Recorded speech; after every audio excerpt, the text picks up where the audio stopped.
Hello creators, welcome to Magilmati Studios. இன்னைக்கு second ஷோல நம்ம பார்க்க போற படம் ரெண்டு படம் பார்க்க போறோம். ஒன்னு வாழை, இன்னொன்னு கோட்டுக்காளி.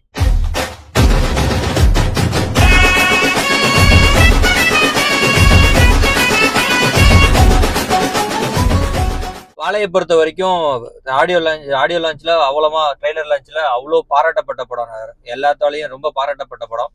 அப்படி இந்த படத்துல என்ன இருக்கு அப்படின்னா, மாரி செல்வராஜோட அழுத்தமான ஒரு கிளைமேக்ஸ் இருக்கு. பட் ரொம்ப பிரம்மாண்டமான கதை களம் அப்படின்னு இந்த படத்துல இல்ல. ரொம்ப சிம்பிளா சொல்லியிருக்காரு. ஆக்சுவலா மாரி செல்வராஜ் கொஞ்சம் மாறி வந்திருக்காரு. அந்த கிட்டத்தட்ட ஒரு 2 மணி நேரம் படம் வந்து ரொம்ப பிளசண்டா போணுச்சு. ரொம்ப நம்மள மகிழ்விக்கிற மாதிரி படம் போச்சு. நமக்கு அழகா ஆஸ்தட்டிக்ஸா படம் இருந்துச்சு. அவங்களோட ஏழ்மையும் சரி, பெயினையும் சரி அவ்வளவு அழகா பிளசண்டா காட்டியிருந்தாரு. நமக்கு லைட்டா இருந்துச்சு. ஆமா, அந்த கிளைமேக்ஸ் சூப்பரா இருந்துச்சு. அமேசிங்கான கிளைமேக்ஸ். ஆக்சுவலா நான் பாராட்டுறது என்னன்னா, அமேசிங்கான கிளைமேக்ஸ் இருக்கு. இந்த 2 மணி நேரம் கதையை அந்த கிளைமேக்ஸ் நோக்கி பயணப்படும் போது கூட மாரி செல்வராஜ் நிறைய ஐடியாலஜி உள்ள வச்சிருந்தாங்க. கம்யூனிசம் உள்ள வச்சிருந்தாரு. நிறைய ஐடியாலஜிஸ் உள்ள வந்துருந்துச்சு. அதை வந்து உண்மையாலுமே டைரக்டரை பாராட்டணும். மாரியை பாராட்டி ஆகணும். ஆனா ஒரு சின்ன ஒரு 5 மினிட்ஸ்ல ஒரு சீன் வைக்கும் போது கூட அதுல ஒரு விஷயத்த உள்ள நுழைச்சு அதை நம்ம கொண்டு போயிருது. அந்த சீன் வந்து நமக்கு பிடிச்ச மாதிரியும் ஆஸ்தட்டிக்காவும் இருக்கு. ஜென்ரல் ஆடியன்ஸுக்கு சிரிக்கிற மாதிரியும் வச்சிருக்காரு. நிறைய டீகோடிங் பண்ற மாதிரி இன்ஃபர்மேஷனும் இருந்துச்சு. ஸோ வாழையை பொறுத்த வரைக்கும் மஸ்ட் வாட்சபிள். கண்டிப்பா இந்த வீக்கெண்ட் தவறவே விடக்கூடாத படம். அடுத்த படம் என்ன அப்படின்னா கோட்டுக்காளி. கோட்டுக்காளி ஏன் இவ்வளவு தூரம் நம்ம எக்ஸ்பெக்ட் பண்ணி பார்த்தோங்கிறத நம்ம இதுக்கு முன்னாடி ஒரு வீடியோல கூழாங்கலோட ரிவ்யூல சொல்லியிருந்தோம். ஸோ அந்த நெரேஷன், கூழாங்கலோட நெரேஷன் ஸ்டைல் 1.25 மணி நேரம் எனக்கு வந்து ரொம்ப பிடிச்சிருந்துச்சு அப்படின்னா கோட்டுக்காளி படம் கண்டிப்பா பிடிக்கும்.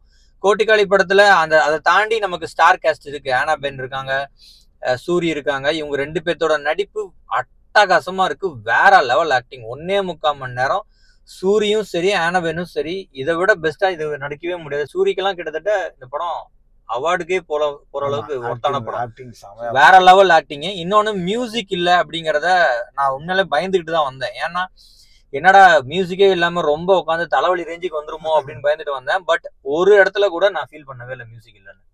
ஃபர்ஸ்ட் சீன்ல இருந்து கடைசி சீன் வரைக்கும் 1.25 ஒரு இடத்துல கூட ஃபீல் பண்ணல. எல்லாமே ஆடியோ வைஸ் நமக்கு எங்கேஜாவே இருந்துச்சு. கேரக்டர் ஆர்க்கு சூப்பரா இருந்துச்சு. படம் என்ன அப்படின்னா, இந்த படம் வந்து ஒரு நாள் நிகழ்வு. இதுக்கு முன்னாடி நிறைய பெரிய கதை நடந்திருக்கு. இதுக்கப்புறமும் நிறைய பெரிய கதை நடக்கும். இது ஒரு நாள் நிகழ்வோட முடிஞ்சிருச்சு. அதெல்லாம் படத்துல சொல்ல மாட்டாங்க. அதெல்லாம் படத்துல சொல்ல மாட்டாங்க. அந்த நிகழ்வுல உங்களுக்கு தெரிஞ்சிடும். இதுக்கு முன்னாடி என்னென்னலாம் நடந்துச்சு, இதுக்கப்புறம் என்னென்னலாம் நடக்க போகுதுன்னு இந்த நிகழ்வுல தெரிஞ்சிடும். இந்த கூழாங்கலோட நெரேஷன் இந்த படத்துல ஃபுல்லா இருக்கு. அதை தாண்டி ஒரு சீன் இருக்கு இன்டர்வலுக்கு முன்னாடி. வேற லெவல் மாஸ் சீன் அது. அதுவும் அந்த சீன் வந்து லாங் ஷாட் டியூரேஷன் போயிருக்கும். நல்லா சீன், நல்லா ரொம்ப நல்லா எடுத்திருந்தானுங்க அந்த ஷாட். ஆக்சுவலா அவ்வளவு யதார்த்தமா ஜென்யூனா எடுத்திருந்தானுங்க. அங்கேயும் ஒரு சீன் இருக்கு. பட் இந்த அளவுக்கு இன்டென்ஸா இருக்காது அது.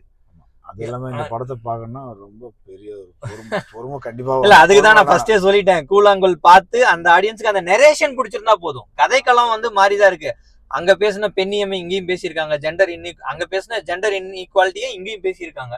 ஸோ அதெல்லாம் எனக்கு ரொம்ப பிடிச்சிருக்கு. அது இல்லாம கேஸ்ட பத்தி நிறைய பேசியிருக்காங்க. இதெல்லாம் ரொம்ப சூப்பரா இருக்கு. பட் நெரேஷன் வந்து ரொம்ப மாடரேட்டா போகுது. அதாவது ரொம்ப ஃபாஸ்டான நெரேஷனா படம் இருக்காது.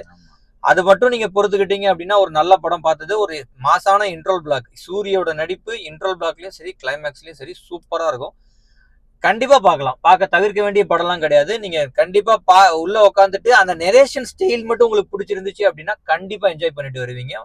இதுவும் மஸ்ட் வாட்சபிள் தான். இந்த வீக்கெண்டு 2 படத்தையும் தவற விட்டுறாதீங்க. கண்டிப்பா பாருங்க. இன்னொரு நல்ல படத்தோட நான் உங்களை சந்திக்கிறேன். Until then, bye.